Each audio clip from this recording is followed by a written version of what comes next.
What's up, guys? It's May the 6th, 2024. Pretty nice day for the Bulls. They had a gap up and continuation. Measured move was met by the end of the day. Bang, bang, boop.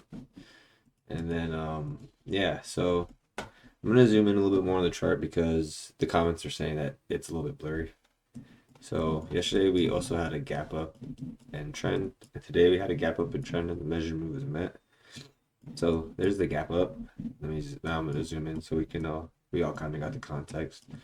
So we have a gap up, so that's bullish pressure, right? We break above yesterday's high, so bulls are breaking out. Bar one is bad follow through, but it has bullish pressure with this tail. Bar two is breaking out bar one. That's good. Bar three is breaking out of bar two's high, but it doesn't close on its own high. So right now I think this is bullish momentum. I think there's more buyers than sellers. As bulls get 3 bars, so bar three. Let me restart. So bar four is breaking out bar three, and that's 3 bull bars in a row. And the market starts to go sideways. It creates a bull flag. Sellers are starting to enter the market, and what starts to pull back is when bulls take profits and bears see that. So, got allergies again. Possibly bulls have been making money and they take some profits, and that causes the market to go sideways. So I think sellers are stepping in and bulls are taking profits. Bar five is a bear bar. We have 2 bear bars, but the first one is bar one with bullish, big bull tail. Bar six is good for the bulls going more sideways. I see a micro wedge bottom here. I think there's more buyers. Bar seven is a higher low, but it closes with a bear body, and bar eight breaks out, but then bar nine goes sideways. Market goes sideways for quite some time, so there's still bullish momentum. Bears are not really making new lows, and they have no bars under the EMA yet. So we can think of this pullback start by profit taking, right? So we haven't touched the EMA yet. Bar 9 is sideways. Bar 10 looks like a good bar to get short, like it's a failed breakout. However, there's a lot of bullish pressure. This could be a double bottom higher low with bar 11. Bar 12, lower high here. Bar 13, it's compression. So I think sellers are starting to step in at the highs right here. I think there's more sellers here and more buyers here because the market's more range bound now. There's lots of overlap. This was breaking out, and it was kind of a weak breakout. Bar 3 didn't close on its high. Bar 4 didn't close on its high. So the market's going sideways. Bar 13, bar 14, right here. I think bulls got trapped here. They bought more, and now they get out. When bulls get out, that creates a double top, and that creates selling pressure. So bulls sell out of their longs, bears short. So I think there's more sellers here. Bar 15 shows a doji. That's a range bar. Bar 16 is also a range bar. It sells off and reverses up. Bar 17 rallies and then reverses down. So they're more selling. Bar 18. So this is a 4-bar micro channel. It's not it's not very strong. There's a lot of tails. However, it's enough selling pressure, and bears get the vacuum down to 19. Bears vacuum down with 19. I think there are more buyers on the EMA with 20. 2-bar reversal. This is the first time the EMA is touched. So that's good for the bears because they want to get the average price over the last 20 bars. Give me 2 seconds.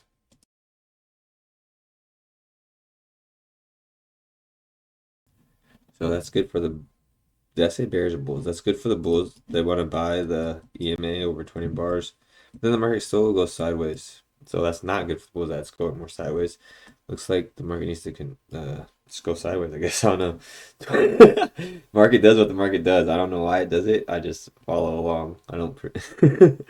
21. Bad follow through for 20. I actually got trapped around here. 22. Sideways, starting to look like a triangle. 23 bounces off the EMA. 24 tags the EMA. 25 tags the EMA. So here we have a leg 1, pullback leg 2 for the bears. 25 starts to bounce. 26, the bulls start to get higher lows. 27, strong close. 28, it's follow through, but not good follow through. It closes on the lower half. 29, the market goes more sideways. 30 creates that more selling pressure at the previous swing high. 31, we vacuum into the EMA and bounce. 32 is bad for the bulls, good for the bears because they're starting to collect more bars. 33, bears are breaking out below the EMA. I took that I took a scalp down here. 34 is good, follow through for 35. But then look at the close at 36. I think there's still more buyers around here. 36 could be testing the high of bar 1. So yeah, it was testing bar 1. There are more buyers above bar 1. We're still bullish, breaking above yesterday's range. 36 breakout above the EMA. 37 is good follow through. 38 is a really nice close. Bulls are starting to get a micro channel. 39, the market pulls back. Bar 40, the market rallies and then tests the EMA and closes back on its high. So that's a range bar. Bar 41, market sells off and bounces off the EMA. So there's still more buyers here, more sellers up here. 42 is a strong bar. It looks like a really good close, but the follow through again, just like on bar 28 with bar 43, not a good body. It rallies, it closes bullish, but there's more tail than body. So that's a range bar at range highs. And just like previously at a new high, that's actually not a new high. That's a lower, here's a new high. And then we get a pullback into the EMA. I think 46 is a good trap for bulls. And that's what starts we've been bullish, but we've also been sideways. But then we start to get a small pullback trend around here. So bar 46 could be a bear trap. They got trapped with that tail down there. That shows that bears were shorting. Bulls, there's a small gap right here between 47 and 48. So bulls bought the close eagerly. They bought the EMA. They're eager to buy the EMA breakout. And then we get into a micro channel right here. That's really cool. 48's bad follow through. The market immediately pulled back. Not good for the bulls. Something I want to talk about. Bar 44. What is this? 46. Bar 46, right? So the bears get short. The market rips against them. If they don't get out on 48, they're trapped and they have to buy back their shorts, you know? They get trapped because there's no real way. I mean, they do the fast bears, maybe. I mean, not really. It doesn't really ever come back to the 50% level. So they'd have to sell a couple contracts and get out at the 30% level. Body, yeah. That's an interesting one. If the bears get trapped here, which I think they did, they have to buy back their shorts at a loss, and then bulls are buying. That creates a micro channel. 51's a channel, the first channel line break right here, but it reverses higher, so it breaks out again. Breakout, channel, breakout, and we start to channel again. Leg 1, pull back leg 2, pull back leg 3, sideways, and I think 58 or 59 was pretty climactic. 59 also breaks this channel line and reverses higher again. Leg 1, leg 2, leg 3.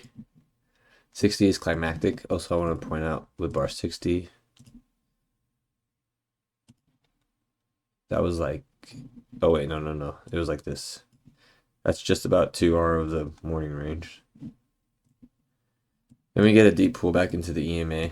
Bar 61, bad follow through for 60. So that I saw 60 race, so I thought it was already climactic price action, and it got really bad follow through. 62 starts to reverse. 63 is bad follow through for the bears. However, it's also not good for I mean, it could be good for the bulls. They want to buy that. 62 and 60 could be a form of a double bottom. It's not a perfect double bottom, but then it rallies to the recent highs. Bulls that bought here buy lower. The market rallies up and they get out at their average price and they make a scalp. They make a 1 point scalp, and then the bulls sell with 66 and the bears also sell. Tag the EMA, it bounces for another leg lower. 69 looks like it becomes a bear trap with 70 reversing. It sells and reverses. 71. Bad follow through for the bulls. Tail above. I think there are more sellers at 69's level, like around here. 72, the market sells its second leg 1, pull back leg 2. Same thing like the double top. The bears that got short on 69, short higher. The market comes back to their price. They make a scalp because their average price is in the middle. They buy back their shorts. Bulls buy the EMA, which they've been doing all day. They've been doing it since yesterday. And the market goes into a buy the close rally and they meet their 1 hour target. What line is this? Whew. So yeah, that was a pretty cool day. You could see the profit as soon as it tagged. No follow through with bar 79. Gapped up between yesterday's high. See, so bar 8 was yesterday's high. And bar 21 was yesterday's low. Projected move, gap up, sideways. The bulls start to get momentum. Bear traps, wedge bottom. wedge bottom, form of a wedge bottom, and a buy the close rally. That's awesome for them. That's good that they hit their target. I'm gonna start dropping these videos. I accidentally dropped yesterday's video at 12 o'clock at night, and I actually had like a lot of interaction, so that was kind of crazy. I'm gonna drop this one today at 12 o'clock at night on purpose and just see if that was by accident or is there more interaction at night. I don't know. So yeah, I appreciate all the comments. Welcome everyone. I trade price action only. I've been studying Al Brooks for about 2-ish years now. So yeah, I drop these videos every day. I used to drop them at 3 p.m., but I'm gonna try 12 o'clock this week just to see what happens because I was pretty surprised. Hope you guys are doing good. I'll talk to you guys later. Bye.